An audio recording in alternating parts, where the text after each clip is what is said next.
الحمدللہ آج ہماری تلاوت کا آغاز 15ویں پارے سے سورہ اسراء، رات کا سفر بیت اللہ سے بیت المقدس تک اسراء، پھر معراج آسمانوں کا سفر۔ تو اس صورت میں اللہ کے نبی صلی اللہ علیہ وسلم کو جو غیر معمولی معجزہ اللہ نے عطا فرمایا معراج کا، کہ رات کے تھوڑے سے حصے میں آپ نے ایک طویل سفر کیا،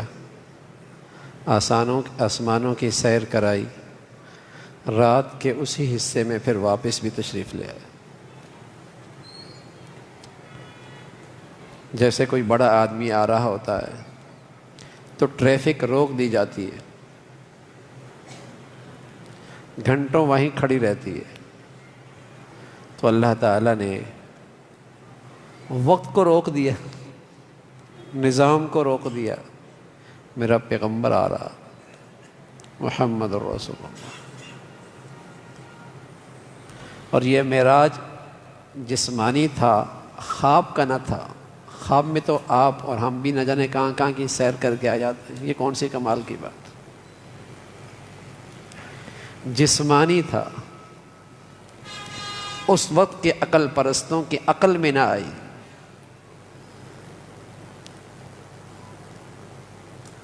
حضور علیہ الصلوۃ والسلام کے سچے جانثار حضرت صدیق کی خدمت میں آئے کہ تمہارے ساتھی نے تو آج عجیب ہی بات کہہ دی۔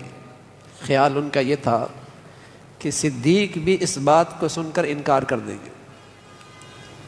جب آپ نے یہ بات سنی تو فرمایا اگر اللہ کے نبی نے کہا ہے تو پھر سچ کہا ہے۔ اس لیے پیارے نبی فرمایا کرتے، لوگو میرے صدیق کا خیال رکھنا، جب ساری دنیا جھٹلا رہی تھی ابو بکر تھے جو میری تصدیق کر رہے تھے۔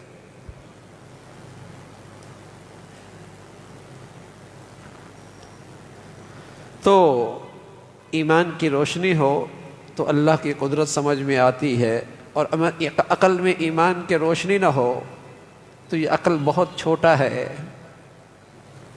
اس کھوپڑی میں ہر چیز پھر نہیں آیا کرتی، ہر چیز اسے سمجھ میں نہیں آتی۔ تو جو عقل کی بنیاد پہ چلے گا گمراہ ہو جائے گا، اور جو اپنے عقل کو وحی کے تابع کر لے گا اسے ہدایت ملے گی۔ تو اسی عظیم معجزے کا تذکرہ فرمایا کہ آپ تشریف لے گئے اور پھر رات کے حصے میں آئے، اور ملک شام بیت المقدس وہاں کی برکات کا تذکرہ فرمایا۔ پھر یہودیوں کی شرارتیں، بنی اسرائیل کی شرارتیں، پھر اللہ رب العزت نے ان پر مسلط کیا ایک بادشاہ ظالم، پھر انہوں نے شرارت کی، پھر دوسرا ظالم بادشاہ مسلط ہوا، اس کا تذکرہ فرمایا۔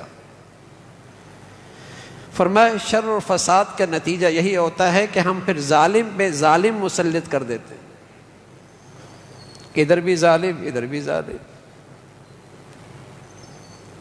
یہ بھی اللہ کی حدود کو پامال کر رہا، وہ بھی اللہ کی تو حدود کو پامال کر رہا، ایک کو اللہ دوسرے پہ مسلط کر دیتا ہے۔ آج بھی دنیا میں ایسا ہی ہے۔ تو اسی کا تذکرہ فرمایا کہ فساد ان یہودیوں کی فطرت میں ہے، اور پھر قرآن سچائی کا راستہ دیتا ہے، اور جو اس پہ عمل کرتا ہے اللہ کے ہاں اس کا بہت بڑا اجر ہے۔ ایک دن ہے جب نامہ اعمال سامنے آئیں گے، کہا گا پڑھو اپنی زندگی کیا کیا تم نے، اقرا پڑھ لو۔ ہر شخص کے ساتھ اس کے نامہ اعمال اس کے ساتھ ہوں گے، اس پہ فیصلے ہوں گے۔ فرمایا دنیا میں کچھ لوگ دنیا مقصد بنا کے زندگی گزارتے ہیں، آخرت میں ان کے لیے کچھ نہیں ہے، اور کچھ ہیں جو آخرت کو مقصد بنا لیتے ہیں، دنیا بھی استعمال کرتے ہیں، زندگی کی ضروریات اللہ نے دنیا میں رکھی ہیں لیکن مقصد آخرت ہے۔ فرمایا اللہ ان کی محنت کی بڑی قدر کریں گے، اللہ تعالیٰ ان کی محنت کی خوب قدر کریں گے۔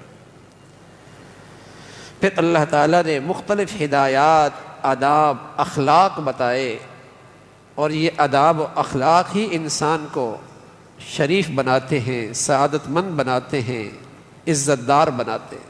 اخلاقیات نہ ہو تو آدمی شریف نہیں رہتا، بد اخلاق ہو جاتا ہے۔ شرافت کا معیار، عزت دار ہونے کا معیار اسلامی آداب و اخلاق ہیں۔ ان میں سب سے پہلا حق اللہ کا بتایا کہ اللہ کے ساتھ کسی کو شریک نہ ٹھہرانا، اور پھر بندے پر اللہ کے بعد جو سب سے بڑا حق ہے وہ والدین کا ہے۔ فرمایا ان کے ساتھ حسن سلوک کرنا، ان کے ساتھ حسن سلوک کرنا اور ان کی خدمت کرنا، اس لیے کہ اللہ کی رضا ان کی خدمت میں ہے۔ والدین مسلمان نبی ہیں، تب بھی والدین کے ساتھ حسن سلوک کی تلقین ہے، چاہے جائے کہ مسلمان ہوں،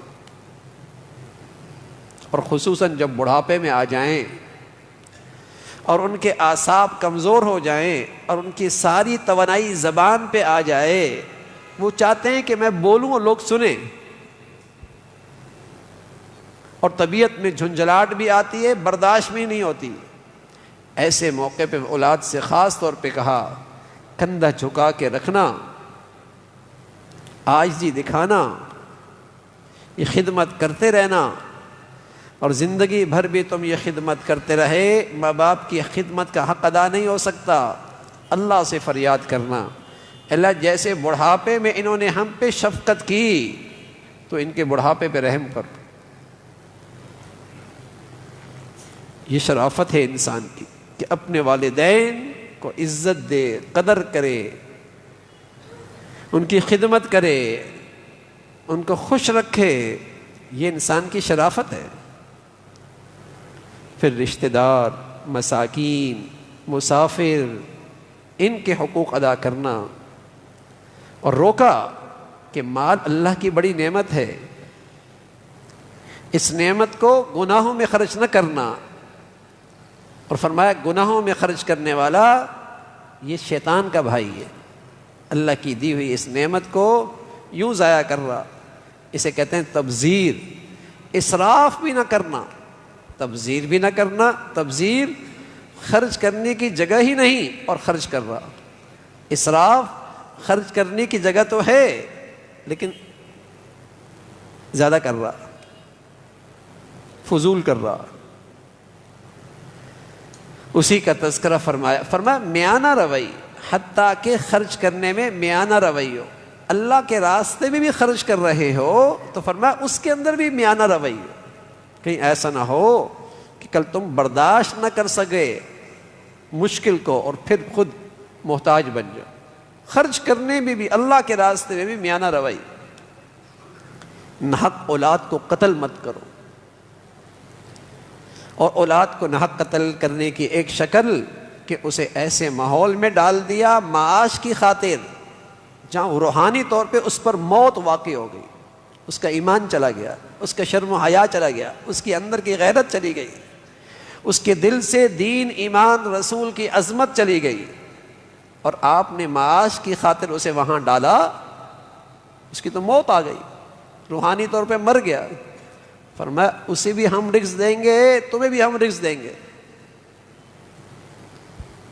زنا کے قریب بھی مت جاؤ، ناحق کسی کو قتل مت کرو، ناپ تول میں کمی مت کرو، یتیم کا ناحق مال مت کھاؤ، عہد کرو تو اسے پورا کرو۔ یہ سارے اخلاقیات ہیں، یہ سارے اخلاقیات ہیں۔ اور فرمایا تکبر نہ کرو، اللہ نے تمہیں نعمتیں دی ہیں، آنکھ، بینائی، سماعت، گویائی، ان کے بارے میں باز پرس ہوگی، ان نعمتوں کا کیا فائدہ اٹھایا؟ پھر آخر میں اللہ کی وحدانیت کا تذکرہ ہے، اللہ کی ذات و صفات میں کوئی شریک نہیں۔ اللہ تعالیٰ قرآن میں بار بار ایک بات کا ذکر کرتے ہیں، نصیحت کی کتاب ہے قرآن، تاکہ لوگ نصیحت حاصل کریں۔ قرآن سنتے ہیں، فائدہ نہیں اٹھاتے، جیسے ان کے کان بند ہو چکے ہیں، حیرت کرتے ہیں کہ مرنے کے بعد دوبارہ زندہ ہو۔ اس کی مذمت فرمایا اللہ ہے، اس ذات کے لیے کیا مشکل۔ انسان کی پیدائش کا تذکرہ فرمایا، اور پھر نماز کی تلقین فرمائی۔ اللہ کے نیک بندے تہجد کا اہتمام کرتے ہیں، تہجد کی فضیلت ذکر فرمائی۔ پھر آپ علیہ الصلاۃ والسلام سے سوال کیا گیا روح کیا چیز ہے؟ فرمایا روح اللہ کا حکم ہے. جسم اللہ نے مٹی سے اٹھایا، اس کی ضرورت بھی اللہ نے مٹی سے پوری کی. روح اللہ کا حکم ہے، اللہ نے اس کی صحت کا سامان بھی آسمانوں سے بھیجا، اس کا نام دین ہے، اس کا نام قرآن ہے. اللہ کا حکم ہے. آپ کی نبوت کا انکار کرنے لگے اور کہنے لگے نبوت کے نبی کے لیے تو خوشحالی ہونی چاہیے تھی، باغات ہونے چاہیے تھے، سونے کے کنگن ہونے چاہیے تھے، دولت ہونی چاہیے تھی.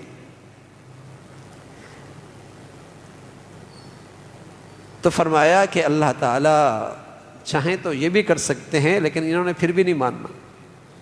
اور پھر دیگر انبیاء علیہ الصلاۃ والسلام کا تذکرہ، اور قوموں نے جو اللہ کے رسول، اللہ کے پیغمبروں کو جو ان کے ساتھ سلوک کیا زیادتی کا، تو اس کا تذکرہ فرمایا. پھر اللہ نے انہیں ہلاک کیا، اس کا تذکرہ فرمایا.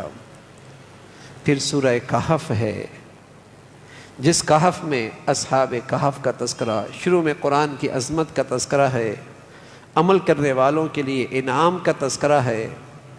پھر یہ اصحاب کہف جو ایک پہاڑ کے ایک حصے کے اندر اپنی ایمان کی حفاظت کے لیے وہاں پناہ لینے کے لیے گئے.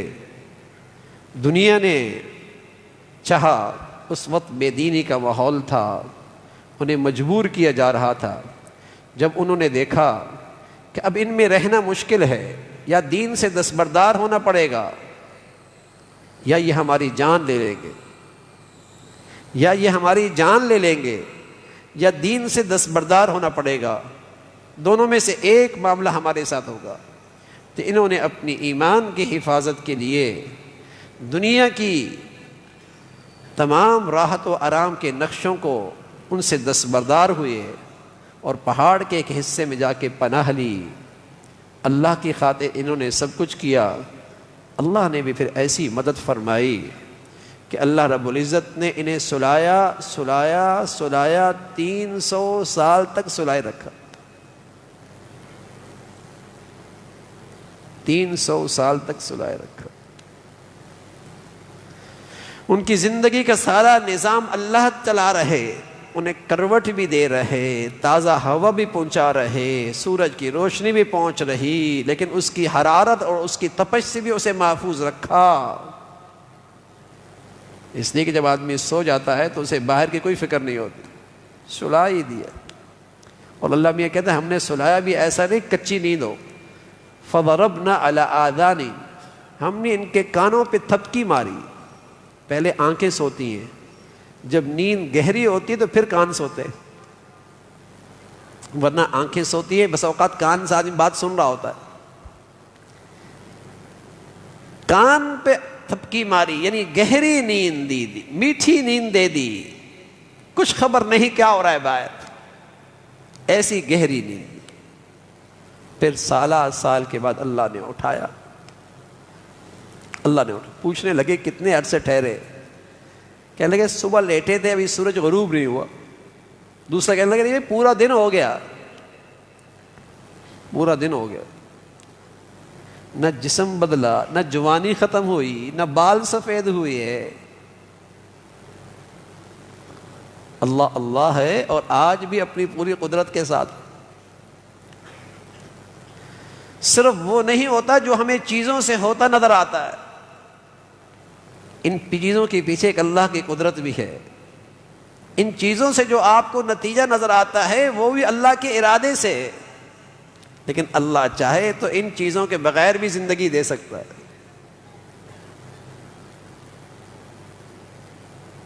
اللہ اللہ. تو جب انہوں نے اپنی ایمان کی خاطر دنیا کے ان سارے راحت و آرام کے نقشوں سے دستبرداری کی، اللہ نے پھر اپنی مدد اور نصرت کا منظر دکھایا. اب اٹھے تو بھوک لگ گئی، نہیں لگی تو سال نہیں لگی. بھوک لگی تو کہا ایک کا انتخاب کریں، بازار میں جائیں کوئی کھانا لے کے آئے.